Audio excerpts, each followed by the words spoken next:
안녕하세요. 박진영의 마키아벨리 시작하겠습니다. 오늘은 이현주 의원님 모셨습니다. 안녕하세요, 의원님. 네, 안녕하세요. 이번 주에 황당한 일이 한 두 가지가 있었어요. 네. 제 기준입니다. 제 기준인데 하나는 재난 문자. 아, 네네. 전쟁 난 줄 알았습니다. 그렇게 생각하셨어요? 예, 저는 깜짝 놀랐습니다. 장난 문자인 줄 알았어요. 아니에요. 너무 부실해서. 이게 그래서 근데 해킹이 어디로 대피하라는 내용은 없고 그러니까. 무조건 노약자들 대피하라 그래가지고. 그래서 저는 장난 문자인 줄 알았다니까. 그 대범하시네요. 뭐지? 이런 걸 누가 실수를 해가지고 네네. 누가 장난을 치나? 이러고는 저는 그냥. 무시했습니까? 네. 저희는 자다 깨가지고. 다시 잤어요. 그래서. 다시 잤다고요? 네. 이야, 굉장히 대범하시네요. 저는 자다 깨서 이거 어떻게 해야 돼? 가방 사야 돼? 이런 생각까지 했습니다. 물론 저는 좀 윤석열 정부에 대한 과잉 불신인 것 같은데, 야, 이거 저도 불신이니까 그렇게 생각하죠. 이런 부실한 이런 허접한 문자를 보내다니. 저보다 훨씬 더 정확하고 구체적으로 이해하셨는데 저는 윤석열 정부 때문에 전쟁 나나 이런 두려움 때문에. 그런 면에서 그렇죠. 예를 들어서 굉장히 예측 불가능한 그렇죠. 행동들을 많이 하잖아요. 그래서 어떤 위기 상황을 저는 보통은 위기 상황을 진정시켜야 되는데 이분은 위기 상황을 진정시켜야 되고 관리해야 되겠다 이런 개념이 없으시잖아요. 그렇죠. 그러니까 보통 그냥 자기 감정대로 막 하시니까 그런 위험성이 있죠, 분명히. 그렇죠. 어떤 생각을 했냐면은 개인별로 위기 대응 매뉴얼을 가지고 있어야 되겠다 이런 생각을 했습니다. 우리 과거에 구급품이라든가 비상식량 준비하듯이 금융 자산은 어떻게 할 건가, 부동산 자산은 어떻게 할 건가, 그런 건 있겠다. 차량은 어떻게 해야 될 건가, 이런 거에 대해서도 좀 매뉴얼 갖고 있어야 되겠다 그런 생각을 해봤어요. 그렇죠. 근데 사실은 차량, 자산 이런 것들은 좀 고민은 해야 되는데요.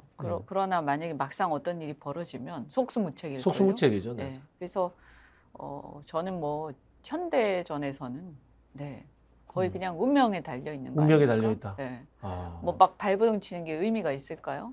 그렇네요. 네. 아마 한반도에서 무슨 일 일어나면 엄청날 겁니다. 탈출 방법이 없죠. 네. 그리고 우리 섬이잖아요. 섬이다.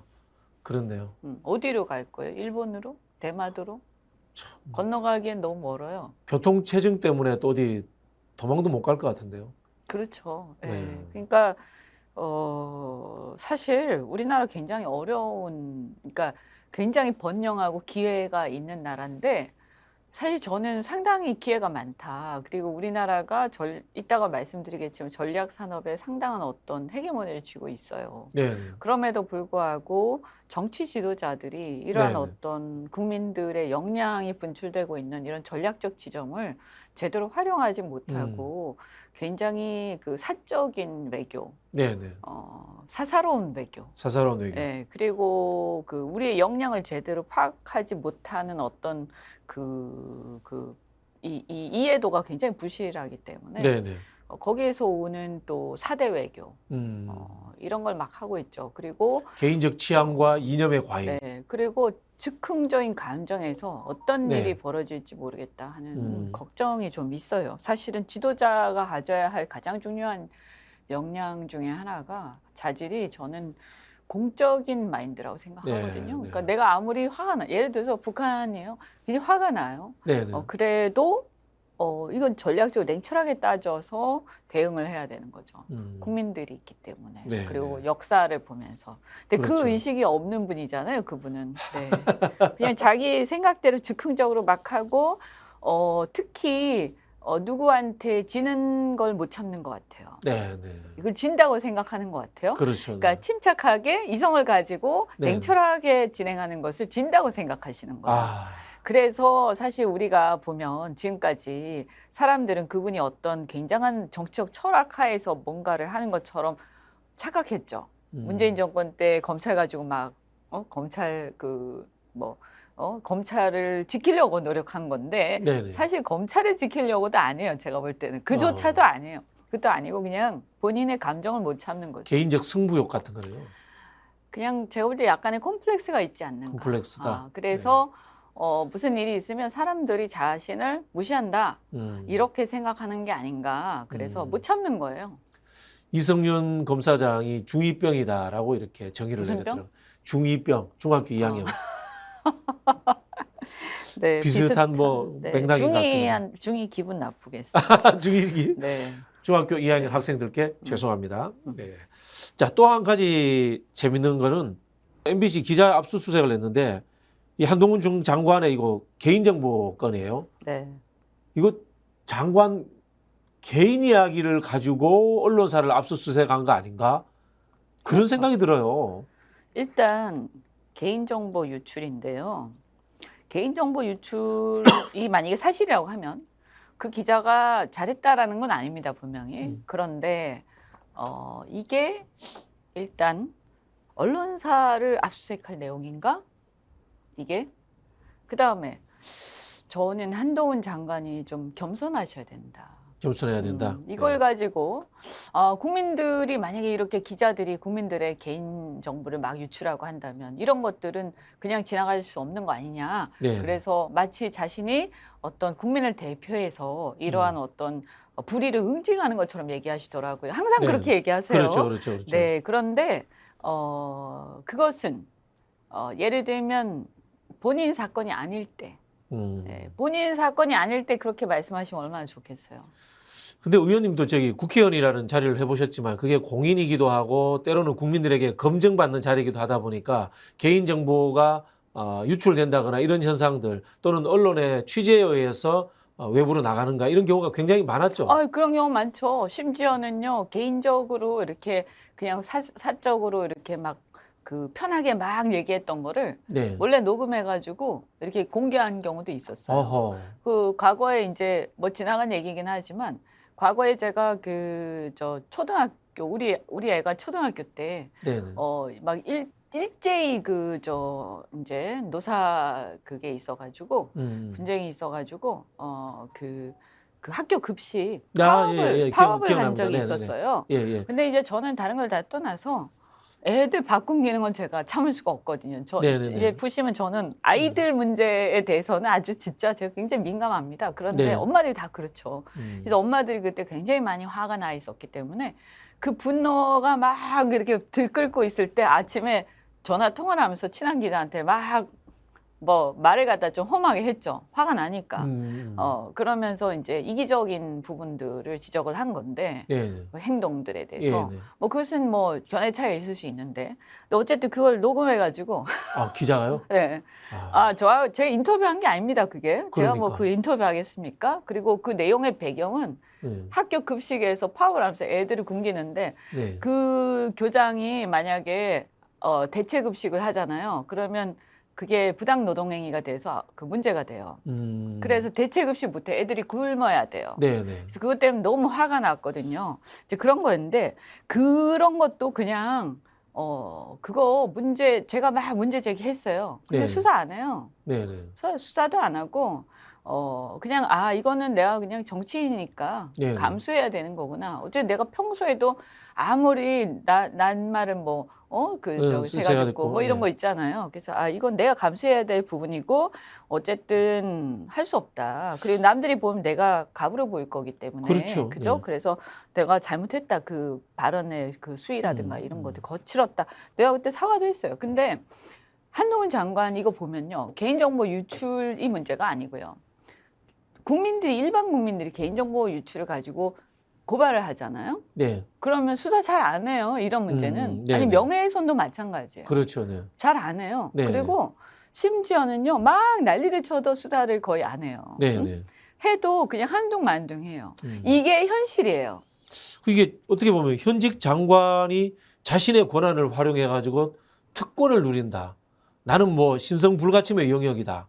이런 느낌을 좀 주는 것 같아요, 저는. 아니 그러니까 이걸 보면 알죠. 야, 한동훈이 세긴 세구나. 세긴 세구나. 아니 뭐 개인정보 유출 사건으로 압수수색을 해. 야. 아니 개인정보 유출 사건으로 이게 무슨 국가적 대란의 사건도 아니고 뭐 어떤 내란과 관련된 그런 사건도 아니고요.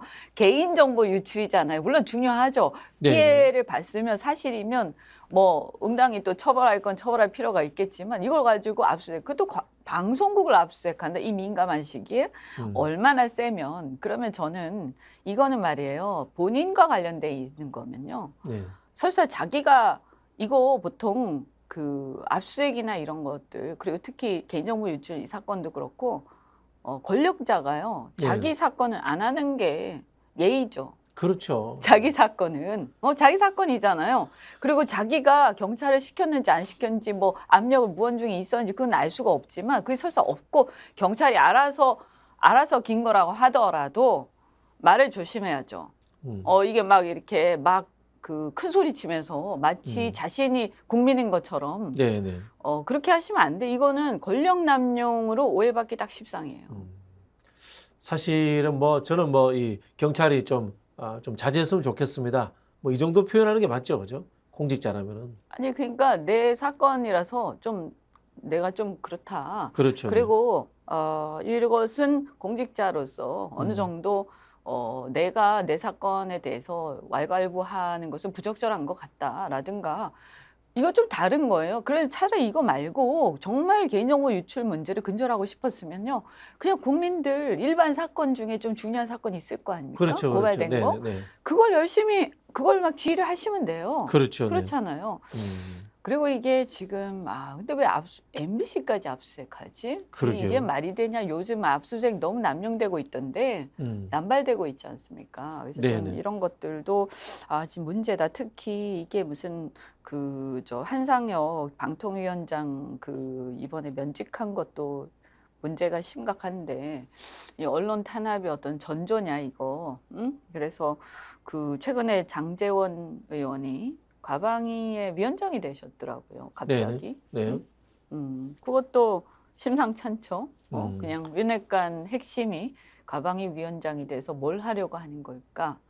언론을 대대적으로 장악하고, 그냥 윤 대통령은 그냥 누가 뭐라고 하든 자기가 어떻게 비치든 신경 안 쓰겠다. 나는 권력을 가졌고 정당하게 선거에 의해서 선출됐다. 그러니까 그 권한을 나는 100분, 10분 활용하겠다. 그 속에 내 마음대로 쓰겠다. 이런 느낌을 주는 것 같아요. 그렇죠. 이런 경우에는. 네, 그렇죠. 그게 굉장히 저는 굉장히 권력의 사유화가 심각하게 진행된 상황이고, 나중에 다 결국에는 평가를 받겠지만 이게 굉장히 암흑기가 도래할 것 같다. 그래서 유튜브를 많이 활용을 해서 우리 시청자분들도 많이 봐주시고, 이게 절대 그러한 권력의 남용과 권력의 횡포에 우리가 옛날처럼 막 이렇게 뭐 86들처럼 막 이렇게 막 넥타이 부대 이러지는 않겠지만, 이 세상이 좀 달라졌으니까. 그렇지만 우리가 굴하지 않는다. 그런 부당한 억압에 굴하지 않는다. 그거를 행동으로 보여주시면 돼요. 그냥 과감하게 비판적 유튜브 많이 보시고 또 응징할 거 하고, 소비자로서. 우리 마키아벨리 많이 보자 이 말씀하시는데요. 네. 제가 마지막으로 이제 국회에 하나 조언을 해드리자면요. 이 사건 관련해서 경찰 행정안전위원회입니다. 그다음에 압수수색 영장은 법제사법위원회입니다. 그래서 개인정보 관련해서 압수수색을 한 사례가 있는지 상임위에서 한번 짚어주실 것을 제가 부탁드립니다. 네. 자, 이 문제는 정리하고요. 자, 본격적으로 우리 요즘 전공자가 되셨어요. 외교 안보와 그다음에 이 국제 경제 이렇게 표현드려야 되나요? 네. 아니 실제 전공하고도 재밌죠? 있고. 해보니까. 왜냐하면 요즘은 특히나 근데 우리나라는요.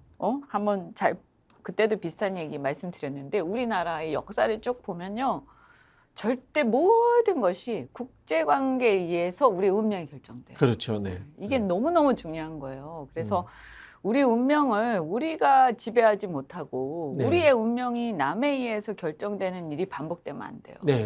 그래서 저는 주체적 자율성을 어떻게 확보할 것인가에 모든 외교적 역량과 전략을 집중해야 된다라고 생각하고, 그러려면 좀 알아야 되잖아요. 그렇죠? 근데 이제 요즘엔 경제, 지난주에 말씀드렸지만 경제와 안보가 밀접하게 연계돼 있고, 그래서 경제를 위해서 안보를 쓰기도 하고 안보를 위해서 경제를 쓰기도 하는데, 절대 그 경제를 이념적 목표를 위해서 경제를 희생시키는 나라는 반드시 망한다. 네. 네, 그 얘기를 제가 지난주에 네, 드렸잖아요. 네. 그래서 우리나라가 지금 굉장히 중요한 변곡점에 있습니다. 변곡점. 그러니까 그동안에는 어쨌든 성장세가 유지됐어요. 네, 네. 굉장히 빠르게 성장하기도 했지만 지금 최근 들어서 뭐 한 근 몇 년 사이에는 성장률이 좀 낮아지긴 했죠. 그래도 2, 3%를 항상 유지를 했거든요. 네, 네. 근데 이제 올해 어떻게 마지막에 될지 모르지만 저는 1% 전후일 것이다. 뭐 거의 성장 안 하는. 그래서 이제 유럽처럼 늙은 나라가 돼가고 있다. 네, 일본이나 네. 유럽처럼요. 근데 이거는 우린 늙은 나라가 되기에는 아직 젊어요. 그죠? 똑같아요. 국가도 흥망성쇠가 있거든요. 네, 네. 사람처럼. 네, 네. 유기체예요, 유기체. 네, 네, 네. 그래서 저는 우리나라는 아직 중년 정도까지 한 중년 정도다. 사람으로 치면 한 40대 정도라고 생각하는데 벌써 지금 한 60대 된 것처럼 경제가 막 휘청거리는데 이거는 가장 큰 것은 중국 중국과의 변수 어떤 변수죠. 네, 네.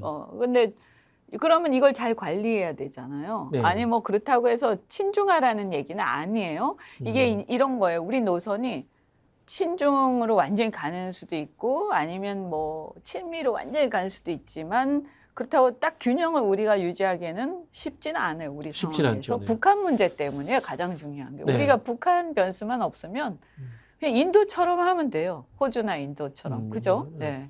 우리 비동맹해도 되고 뭐 영세 중립국해도 되고 사실 마음대로 할 수 저는 이 있죠. 판이 지금 비동맹국들은 거의 미국한테 약간 제동을 많이 걸고 있어요. 그렇죠. 네. 그걸로 가면 되는데 그게 안 되는 거예요. 비동맹이 네, 네. 우리는 북한 때문에요.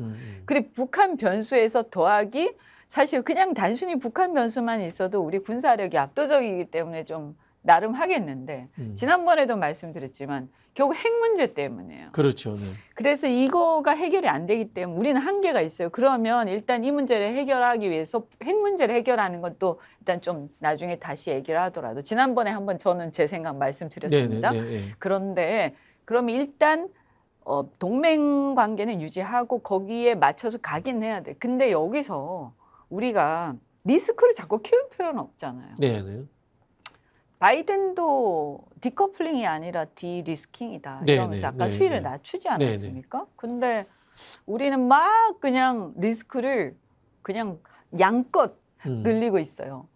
그래서 중국 입장에서는 지금 우리나라가 어떤 본보기처럼 보일 겁니다. 본보기. 거칠게 제가 질문 드리자면 이런 것 같아요. 지금 중국과 갈등 관계에서 밥 먹고 사는데 지장 없는가? 대한민국은? 어떤 것 같습니까? 우리가 이제 중국 그동안에 그 경제 성장, 고도의 경제 성장을 구가한데 특히 한 80년대 이후에는 네네. 중국의 낙수 효과가 절대적이었죠. 그렇죠. 네. 뭐 그건 어쩔 수 없는 거고 모든 나라들이 자기 주변 나라가 우리 똑같아요. 우리 동네에서도 내 옆집이 잘 사는 게 뭐라도 나한테 도움이 되지.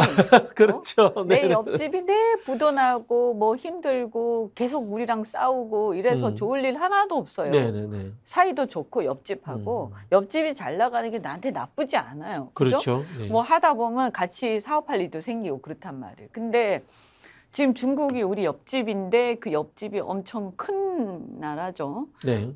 근데 이렇게 이제 그 노동력뿐만이 아닌 이제 구매력으로도 엄청난 세계 최고죠. 어떻게 보면 이런 나라가 바로 옆에 있으니까 네네. 우린 최대한 이것을 이 틈바구니 속에서도 활용해야 되는데 노골적으로 적대감을 드러내고 있죠. 윤 네. 대통령께서. 네네. 그래서 우리가 천냥 말 한마디가 천냥 빚을 갚는다 하는데 말 한마디로 천냥 빚을 만들고 있어요. 그래서 얼마 전에 시진핑 주석이 한국에 갈 일 없다. 갈 일 없다. 이렇게 야. 말씀하셨죠. 이 심각한 지금 상황. 4대 불가 방침을 네. 이제 통보를 했습니다. 아마 그래서 지금 그렇죠. 그래서 네네. 중국이 우리의 최대 무역 흑자국이었잖아요. 네. 지금 어떠냐? 최대의 무역 적자국. 적자국이 됐죠. 네. 그리고 중국 자체도 지금 힘들어요. 왜냐면 디커플링 때문에. 네네. 이런 상황에서 낙수 효과 자체가 떨어지고 그다음 중국의 산업 구조가 전환되면서 우리의 경쟁 대상이 되는 게 많아지고 네네. 원래 가만히 있었어도 상황이 안 좋아지는 상황이에요. 근데 여기에 대한 대책이 약간 무의미한 상태에서 네네. 여기다가 기름 부은 꼴이죠. 이제 완전 적대적이 되면서 그동안 하던 것조차도 잘 안 되고 있는데 그런데 이제 재밌는 건 최근에 마이크론 제재를 했잖아요. 네네. 미국 회사. 네네. 여러분이 이제 그 반도체와 관련해서 이 반도체가 얼마나 중요한지 왜 이렇게 반도체에 난리를 치는지 좀 아셔야 되는데 아시는 분들도 꽤 많으실 거예요. 모든 우리 인공지능뿐만이 아니라 이제 4차 산업혁명 그다음에 우리 개인 컴퓨터 우리 모바일 모든 그다음에 전자제품 모든 그렇죠. 거에 모든 게 들어가죠. 다 저 그거죠. 반도체, 반도체 자동차도 없이 그렇고 되는 요즘 게 뭐. 없잖아요. 지금 네. 자동차도 마찬가지. 네네. 그러니까 뭐 거기에 더하기 지금 챗 GPT라든가 이런 네네. AI 이런 거는 더 난리죠. 예, 네. 그러니까 이게 없으면 아무것도 안 되는 세상. 근데 안보적 측면에서도 우리가 미사일 같은 거 과거에 재래식 미사일도 중요하지만 지금의 미사일 경쟁은 뭐냐 하면 유도하는 부분이에요. 유도. 예, 네. 그 우크라이나 전쟁에서 그 제블린 미사일이라는 게 완전히 히트를 쳤는데요. 그렇죠. 대전차 미사일. 예. 예. 근데 그게 저는 그 장면을 보니까 이게 보통 포물선을 그리면서 가잖아요, 미사일이. 네네. 그러면 이 포물선을 그리면 저는 물리 전공은 아니지만 이 운동의 이 법칙에 의해서 대충 계산하면 어디로 떨어질지 알잖아요. 그 이제 저는 잘은 모르지만 포병들 보면 입사각과 반사각은 같다.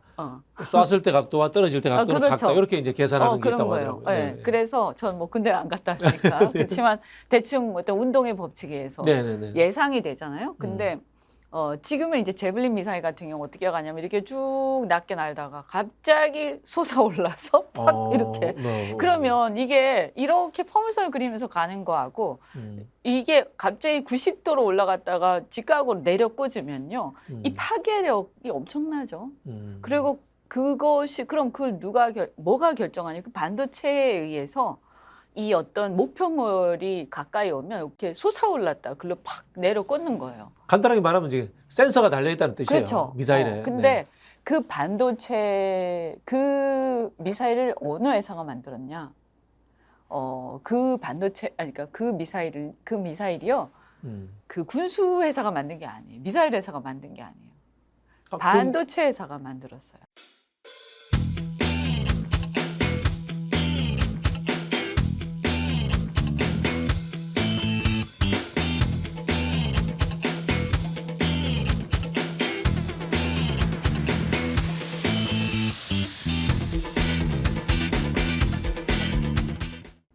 반도체 회사가 만들었어요.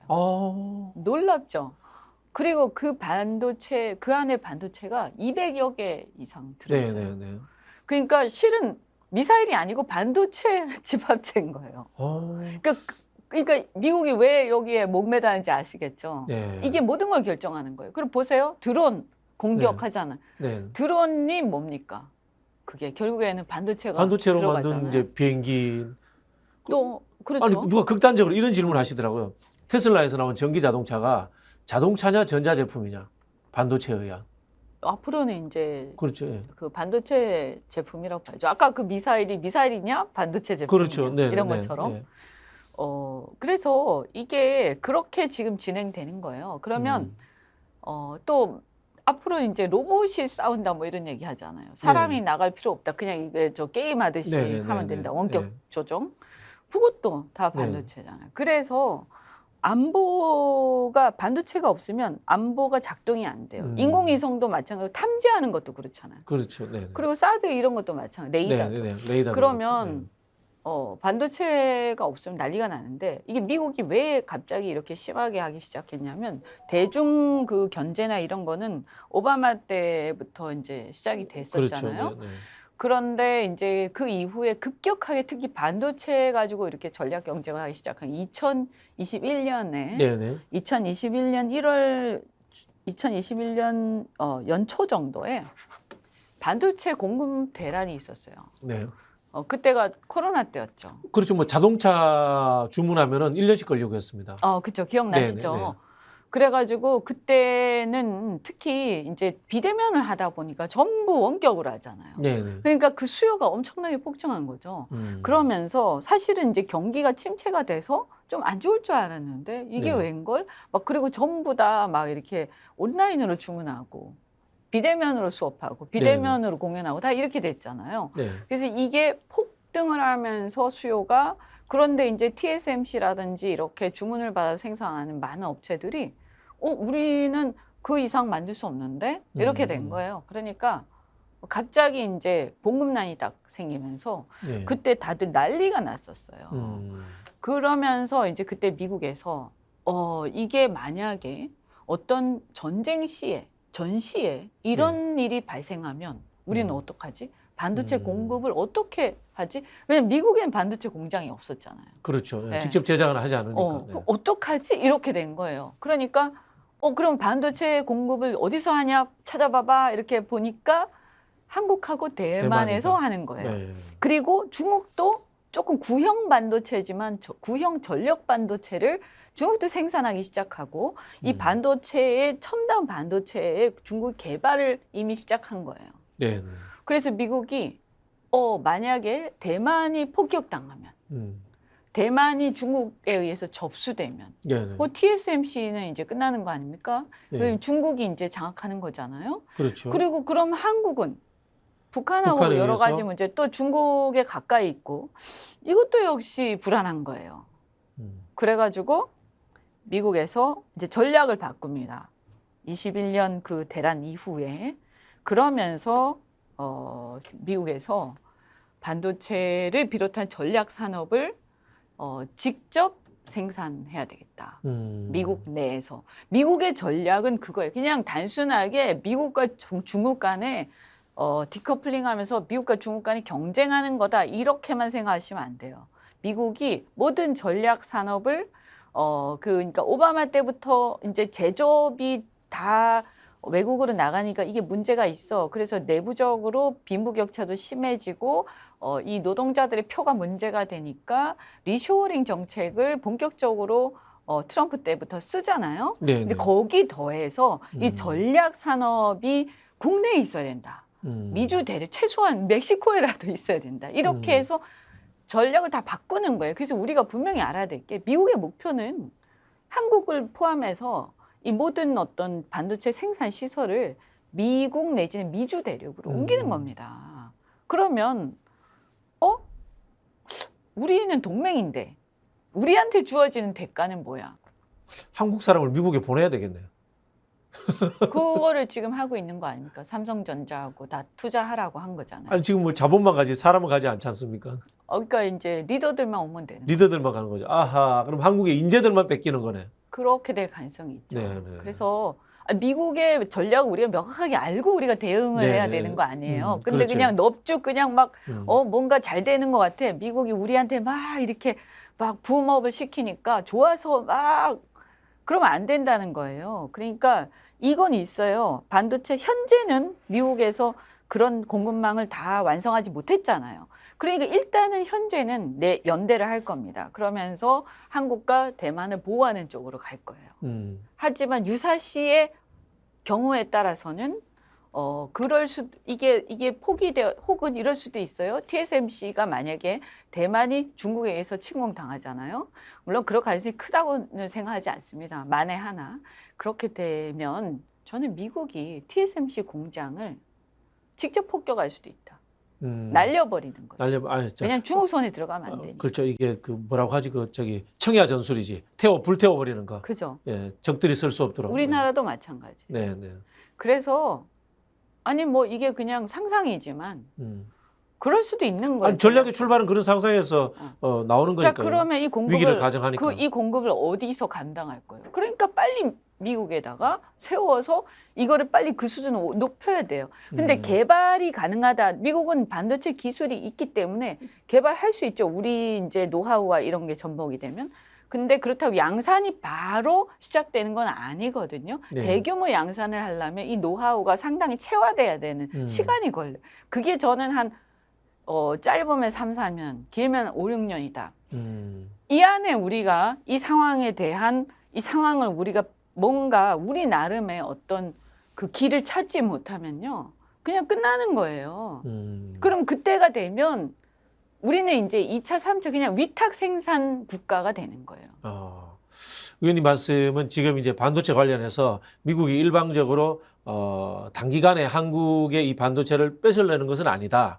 다만 개념을 하자면 위기 분산의 측면도 있고 어떻게 예를 들까요? 학교 같은 데 보면 건물 벽에 보면은 방화 책임자에서 정부돼 있잖아요. 그죠? 네. 그런 것처럼 아직은 정은 한국이지만 부는 지금 미국으로 해놓고 있고 반도체 관련해서. 근데 이게 방화가 난다거나 유사시에는 자기들이 반도체를 중점적으로 생산하는 안정성을 구축하려고 한다. 이 이야기네요. 그죠? 그렇죠. 그래서 거꾸로 그만큼 반도체 중요한데 메모리 반도체와 시스템 반도체하고 있잖아요. 네네네. 쉽게 말해서 메모리 반도체는 뭐 어떻게 보면 공산품 같은 거, 칩이죠, 칩. 칩이잖아요. 네. 근데 이제 시스템 반도체는 여러 가지 분야에 이제 주문을 받아서 네, 생산하는 거고. 그런데 메모리 반도체 분야에서 우리나라의 삼성전자하고 SK 하이닉스의 시장 점유율, 세계 시장 점유율이 둘이 합하면 거의 70% 가까이 돼요. 네. 나머지가 어디냐면 그 요번에 좀 들었던 그 마이크론. 마이크론이에요. 그러면 메모리 반도체가 시장이 이게 없어질 수가 없잖아요. 네. 그리고 이거를 갑자기 아까 말씀드린 것처럼 미국이든 다른 데서 생산한다고 해도 기술이 아무리 있어도 양산 성공해서 이게 제대로 자리 잡을 때까지 시간 좀 걸린다. 네. 그러면 우리가 지금 70% 가까이 시장 점유율이 있으면 우리한테 사실은 헤게모니 있는 거예요. 네. 그렇잖아요. 네. 물론 시스템 반도체 좀 다른 얘기지만 그건 아직까지 그 정도 시장 점유율은 안 돼요. 그래도 삼성전자가 상당히 또 시스템 반도체에서도 파운드리 그러니까 그 위탁 생산하는 부분에서 상당히 좀 앞서 어느 정도 점유를 하고 있고요. 삼성이 어쨌든 반도체 회사로서는 세계 1위라고 보면 되잖아요. 그렇죠. 다양하게 다 하는 네. 거잖아요. 시스템 뭐 파운드리 다 하는 그럼요. 거죠. 우리한테 전략적 그게 헤게모니가 현재 있는 거예요. 네. 그러면요, 거꾸로 우리 입장에서 생각해. 자꾸 미국 입장에서 생각하지 말고 우리가 미국 입장을 알기는 해야 되지만 그럼 우리 입장에서 우리나라의 반도체 생산 시설이 집중돼 있으면 어떻게 했어요? 이 나라가 이렇게 생산을 집중적으로 하는 어떤 요체가 되고 있다. 그럼 그러면 보호해줘야죠. 그렇죠. 방어를 받아야죠. 그러니까 우리가 큰 소리 칠 수 있는 그런 입장인 거예요. 그러니까 자신감을 가져야 돼요. 네. 자신감. 물론 우리 부족한 부분, 소부장이라든가 설계 기술, 설계술 이런 거는 우리도 열심히 노력해서 따라잡아야죠. 네. 그렇지만 그걸 열심히 하면서 그러나 현재 생산 능력만 가지고 보더라도 당장 그러니까 한 5년 안에 짧게는 한 3년, 길면 5년 안에는 우리를 어떻게 할 수가 없는. 그럼 이걸 절대적으로 우리 활용해야 돼요. 네. 제가 그 통계를 보니까요. 삼성이 제조업으로만 한정시키면은 세계 기업 순위에서 2위, 3위 정도 되더라고요. 그 정도. 보통 이제 재계 순위로는 뭐 17위, 18위 이렇게 하는데 그 대부분이 이제 금융 지주 회사들이고 외국계 금융 지주 회사들인데 그걸 빼버리고 하면은 뭐 테슬라, 삼성 뭐 이 정도가 1, 2위를 다투더라고요. 엄청난 회사더라고요. 네. 여기서 제가 틈새 질문 하나 드릴게요. 삼성을 주축을 해서 우리가 그 반도체 관련해서 리쇼어링 정책을 쓰는 거는 가능할까요? 불가능할까요? 저는 가능하다. 가능하죠. 그죠? 네. 네. 가능한 문제가 아니라 지금 해야 돼요. 그렇죠. 그죠? 네, 다른 방법이 없어요. 네네네. 지금 우리가 어떻게 할 거예요? 지금 어쨌든 중국 문제를 갖다가 지금 대놓고 자꾸 수명을 앞당기니까 비판을 하고는 있지만 큰 틀에서 이런 미중 간의 갈등이 단기간에 해소가 완전히 되지 그렇죠. 않을 거거든요. 네. 그러면 어쨌든 중국 시장이라는 것은 특히 전략 산업은 우리 입장에서 보면 리스크가 있는 거예요. 네. 그러면 네. 우리가 이제 요구하는 것은 뭐냐면 미국한테 요구할 수 있는 것은 이 어떤 그 시장 전환, 이 시장의 전환을 갖다가 우리 동맹국들 간에 이제 시장으로 이렇게 경제 블록화를 해나가는 현상이 있다 하더라도 이거 좀 점진적으로 해야지. 우리가 지금 정신이 하나도 없지 않냐. 그 네 마음대로 하는 거냐. 이런 거 하나 하고 그다음에 조금 전략성이 좀 덜한 부분은 그러면 좀 여유를 우리한테 줘야 되는 거 아니냐 하는 거. 그다음에 또 하나는 저는 이 상황에서 그러면 미국한테 그래 같이 동맹이라며 그러면 아니 동맹국한테 그럼 우리만 희생하니? 네, 네. 그럼 니는 희생하는 게 뭔데? 너는 우리한테 뭘 주는데? 우리한테 뭘 내놔? 그러니까 예를 들면 우리한테 어떤 그 반도체와 관련된 어떤 기술을 좀 내놓든가. 그렇죠. 그죠? 네, 네, 네, 좀 네. 공유를 하든가. 그렇죠. 그러면서 공생하는 생태계를 만들자라고 하면 그러면 좀 불안하지만 그래도 뭐 그렇게 하자 이렇게 할 수 과거에는 있죠. 미국이 그렇게 기술 이전 해줬잖아요. 네. 근데 지금은 뭐 근데 이 뭐야 이거 보니까 우리한테 주는 건 하나도 없고 계속 자기들 전략상 지금 보니까 미국 대륙으로 이제 옮기겠다는 전략 하에서 우리한테 지금 뺏어 먹을 것만 궁리한 느낌을 확 받잖아요. 네, 네, 네.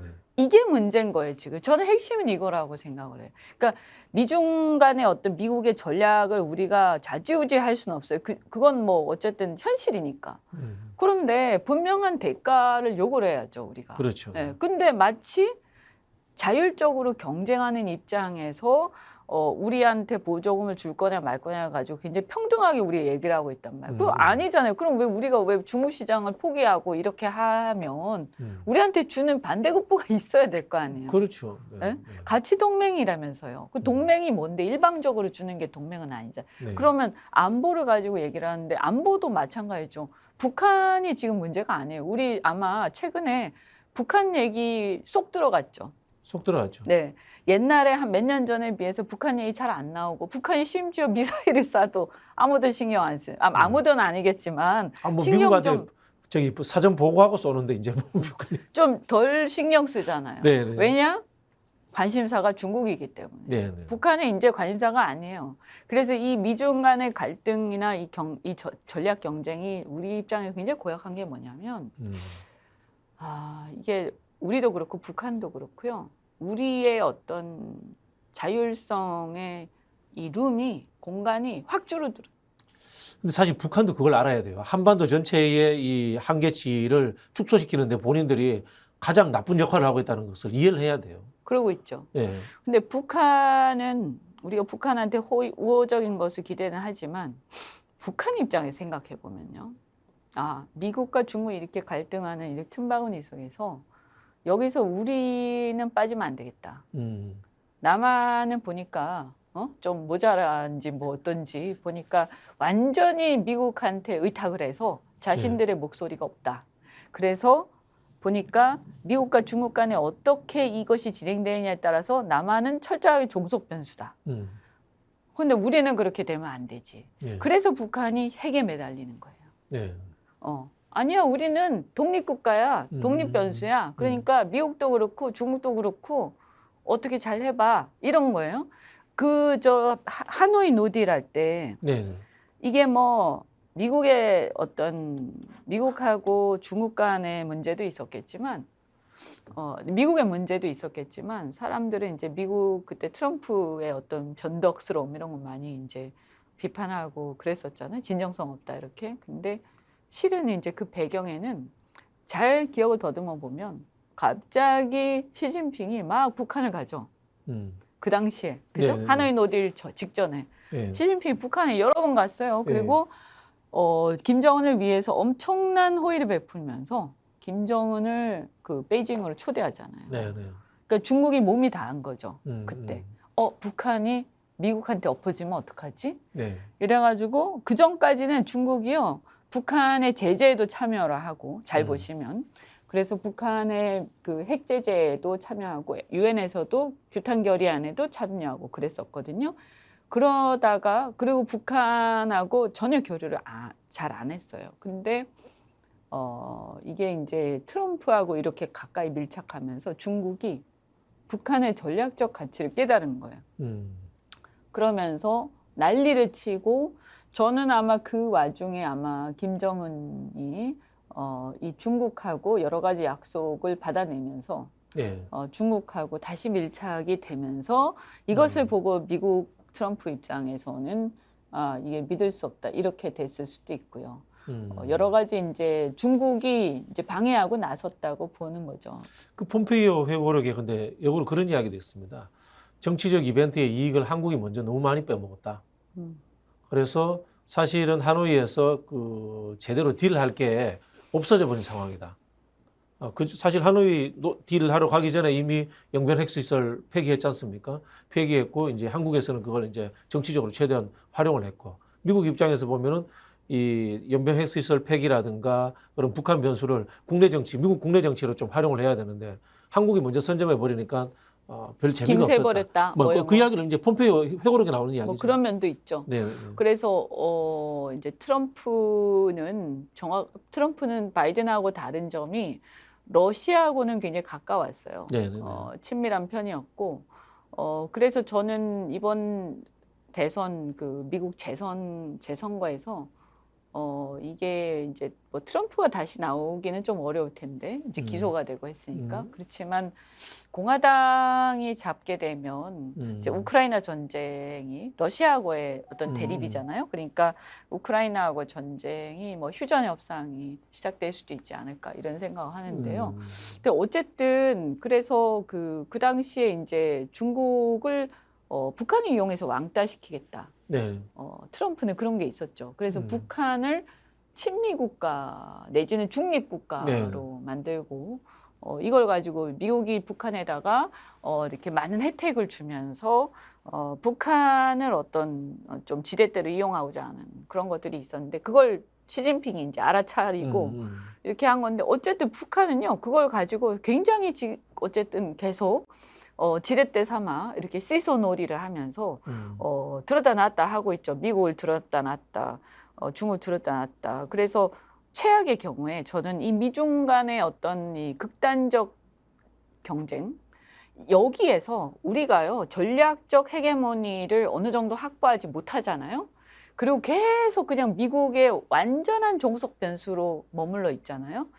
그러면 나중에 어떠한 이 한반도 주변의 상황과 관련해서 미국과 중국 간의 협상을 하거나 타협하거나 하는 일이 벌어질 때요. 지금 사실 그런 흐름은 경제 영역에서는 보이고 있습니다. 그렇죠. 네. 그럴 때 우리가 완전히 배제될 가능성이 있어요. 네. 그 과정이.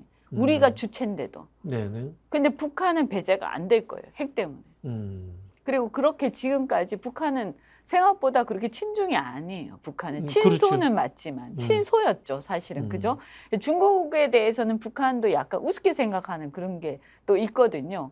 그래서 중국을 가까웠다가도 북한은 중국을 견제하고 이런 끊임없이 하고 있는데 그래서 우리가 중국을 통해서 북한을 움직일 수 있겠다 하는 것도 우리 입장에서 그렇게 생각할 수 있지만 사실 굉장히 그것은 한계가 있고 여하튼 북한이라는 나라는 굉장히 그 어떤 좀 다른 면을 갖고 있죠. 하여튼 이런 면에서 저는 자칫 잘못하면 우리가 완전히 소외될 가능성이 있다. 그래서 첫째 저는 반도체뿐만이 아니라 전략 산업들의 리쇼링에 집중해야 된다. 그래서 그것을 필요한 아리백이라든가 이런 것들을 제대로 지금 박차를 가야 된다. 그리고 이렇게 이걸 가지고 미국한테 우리가 미국 쪽의 어떤 진영에서 빠져나와서 뭐 친중 이거는 아니고요. 큰 틀에서는 미국하고 같이 가되 우리가 그렇게 하는 거에 대해서 자신감을 가지고 왜냐하면 우리 시장 점유율이 굉장히 높고 네네네. 잠재력이 있어요. 그죠? 그러니까 미국한테 우리가 이렇게 하는 데 대한 확실한 대가를 받아내야 돼요. 알겠습니다. 네. 제가 잠시 좀 전문적인 이야기라서 설명을 해드리자면요. 반도체 관련해서 삼성이나 SK 하이닉스가 갖고 있는 이제 국제적인 지위가 있으니까 하청 기업들이라든가 외국에 있는 회사들이 한국으로 다시 끌어들이기도 하고 그 다음에 말씀하신 것처럼 미국에 대해서도 기술이라든가 자본 투자를 요구하기도 하고 이렇게 해서 반도체 관련 거점을 한국이 뺏기지 말자 그런 취지의 지금 말씀을 하시고 계시는 겁니다. 그러니까 당장 이렇게 되니까 마이크론이 이렇게 제재하니까 중국이 우리나라 보고 반도체 협력하자 이렇게 나오잖아요. 네네네. 이제 이럴 때 어림도 없는 얘기다 이렇게 할 필요 없다는 거예요. 그렇죠. 네네. 그냥 부드럽게 이렇게 전략적 모호성을 띠면서 네네. 기대를 하게끔 놔두는 거예요. 아니 알 수가 없어요. 중국이 지금 7나노미터 반도체를 개발했다는 얘기가 돌아요. 그리고 그게 외신에도 나왔어요. 근데 7나노미터면 지금 이제 반도체 우리가 양산 많이 하는 거거든요. 물론 삼성전자 3나노미터까지 정밀하게 갔어요. 근데 이 7나노미터 이하를 왜 생산하기 어렵고 중국은 그 이상의 어떤 구형 전력 반도체만 주로 생산하느냐. 이게 기계 때문에 기계. 기계. 네. 네. 기계 이게 사람이 어떻게 할 수 있는 게 아니고 이거는 아주 정밀한 자외선 기계를 가지고 이걸 만들 수가 쪼개는 있는데, 거니까. 그죠? 네. 근데 이 기계가 네덜란드 건데 네. 이 기계가 이제 EUV라는 기계예요. 그래서 자외선 기계예요. 그래서 이 기계가 없으면 못 만들어요. 근데 세계에서 딱 한 나라가 만들어요. 네덜란드. 근데 이 기계에 들어가는 수천 개의 부품 중에 미국산이 굉장히 많아요. 그래서 미국이 중국에 수출 못하게 하는 거예요. 근데 이게 없으면 7나노미터 이하는 못 만든다고 우리는 다 알고 있거든요. 중국이 그걸 만들었나 그러면? 7나노미터 어떻게 개발했다는 거지? 물론 말씀드린 것처럼 개발했다고 다 바로 양산되는 건 아니지만 이거를 우리가 또 명심해야 되는 게 우리 왕따 시키면요. 우리만 막 뛰고 있다고 생각하잖아요. 상대도 뛰어요. 더 그렇죠. 절박하게 뛰어요. 중국 지금 힘들잖아요. 네. 저는 중국도 죽어라고 뭔가 할 것이다. 그래서 어느 지금 순간에 중국에 그런 이야기도 있어요. 반도체 굴기를 포기할 수도 있다, 중국이.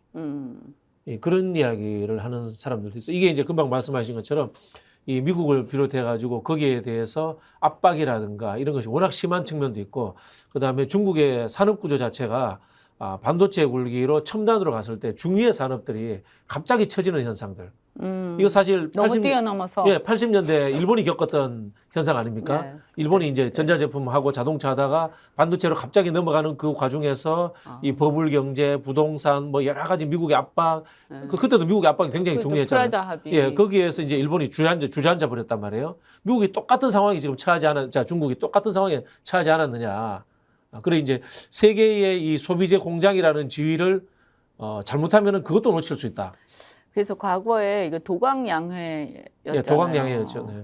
그러니까 저는 다시 그런 비슷한 상황, 그러니까 이 정도는 아니지만, 예. 그래서 뭐냐면 겉으로는 그렇게 얘기하고요. 반도체 굴기 우리는 좀 아직 좀 멀었다. 미룬다. 하지만 내부적으로는 저는 엄청난 그 뭔가 죽을 힘을 다해서 하고 죽을 있지 힘을 다해서, 않을까. 네. 왜냐하면 여기에서 탁 꺾이면 그냥 처지는 거죠. 처지는 그렇다고 거죠. 뭐 망하진 않아요. 중국이라는 나라가. 내수 시장이 워낙 크니까. 그럼요. 뭐. 우리가 뭐 그렇게 쉽게 중국이 망한다 이렇게 생각하는 거 오산이고. 근데 이게 이제 과연 미국을 추월할 거냐 이거잖아요. 그렇죠. 근데 네. 지금 예상으로는 어쨌든 2030년쯤에 GDP 추월할 것이다라는 예상들이 있고요. 근데 이거 그 동안에 저는 아마 이렇게 굉장히 뭔가 곱씹으면서 근데 다 이 개발을 할 것이다. 최근에 중국의 이제 그 고위층들이 모여서 시진핑하고 그런 얘기를 했대요. 첨단 기술 이것에 대한 그 개발 이것을 아주 주도면밀하게 진행을 해야 된다. 이거 없었으면 우린 죽는다. 네. 이런 얘기를 했다고 하고 지금 이 정도로 굉장히 전 세계가 그래서 이 글로벌 그 어떤 경제 블록이 진행되는 동안 우리가 미국이라든가 이런 서구 선진국들하고 일본을 포함해서요.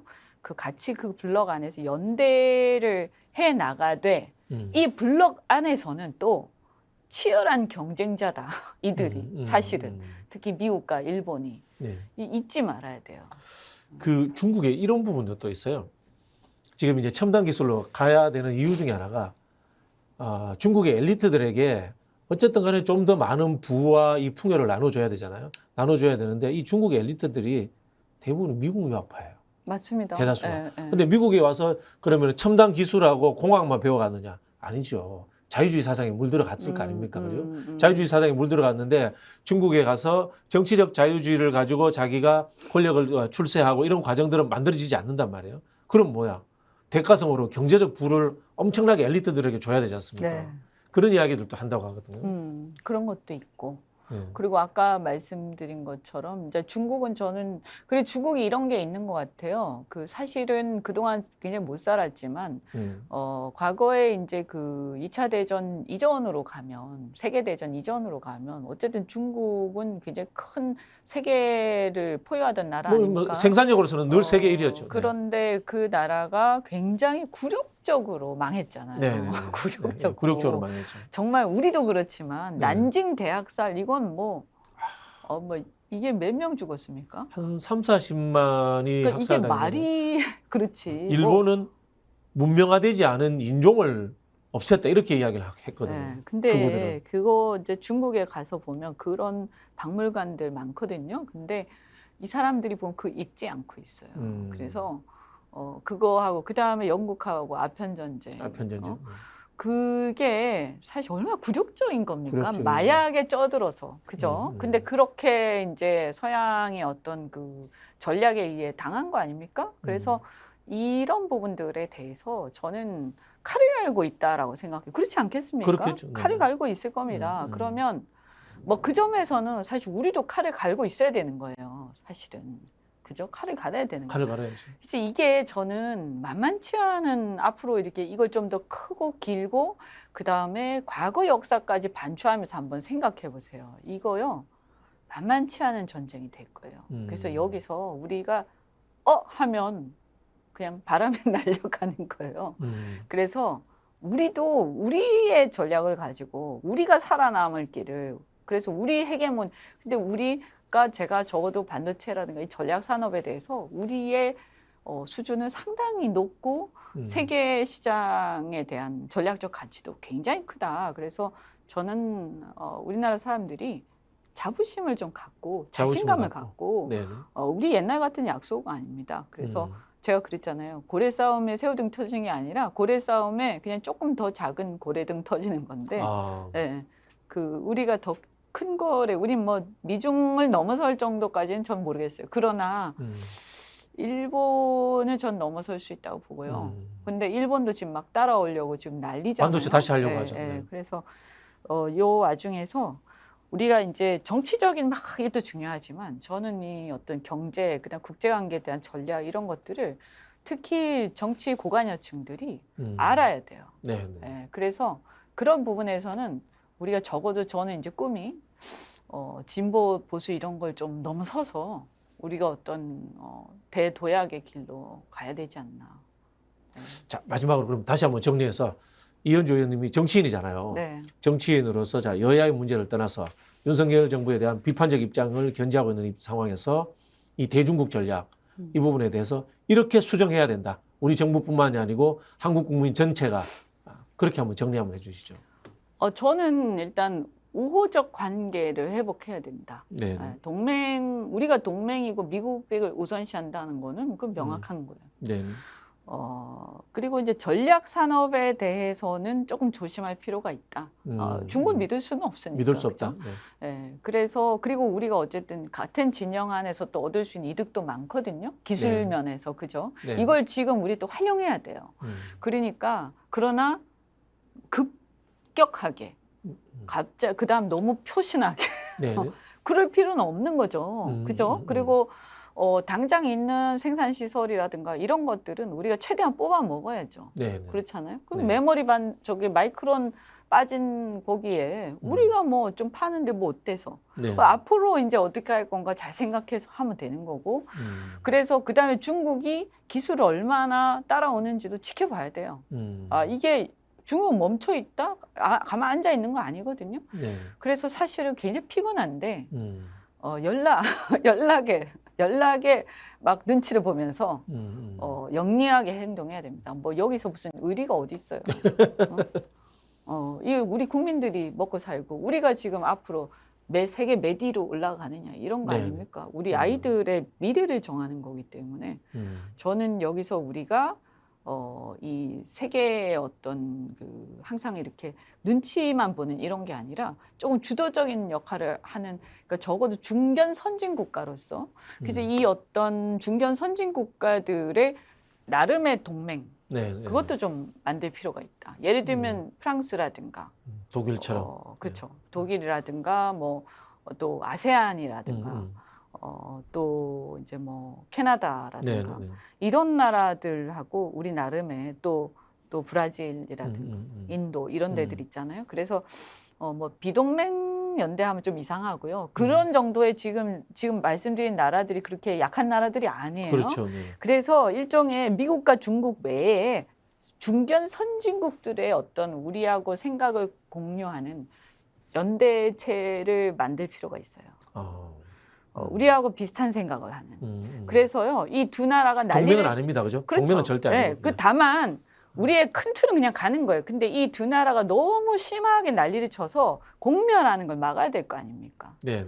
그 역할을 우리 혼자는 못 해요. 그리고 균형자 우리 혼자 안 됩니다. 네, 그리고 네. 균형자 너무 하려고 할 필요도 없어요. 그러나 우리 얘기를 계속 할 수 있는 그 공간을 만들어야 된다. 그래서 외교력에 굉장히 많은 투자를 해야 되고 정치도 그렇고 우리 정치 공관여층도 그래서 공부를 좀 저도 그렇고 많이 해야 되겠다. 네. 알겠습니다. 감사합니다. 그 의리 말씀하셨는데 우리 윤석열 정부는 우리 국민과의 의리를 우선시해 주시면 좋겠다. 그 말씀은 아니 국민이 뽑았잖아요. 그러니까요. 누가 뽑아준 뽑았는지 사람과의 의리를 주인이 누구예요? 제일 주인이. 먼저 우선시해 주시고 바이든이나 저기 누구야 기시다의 개인적 의리는 뒤로 좀 후순위로 밀어주시기를 부탁을 드리겠습니다. 자, 우리 시청자 여러분들도 의리로서 좋아요, 댓글, 구독, 알람 부탁드리겠습니다. 감사합니다. 네, 고맙습니다.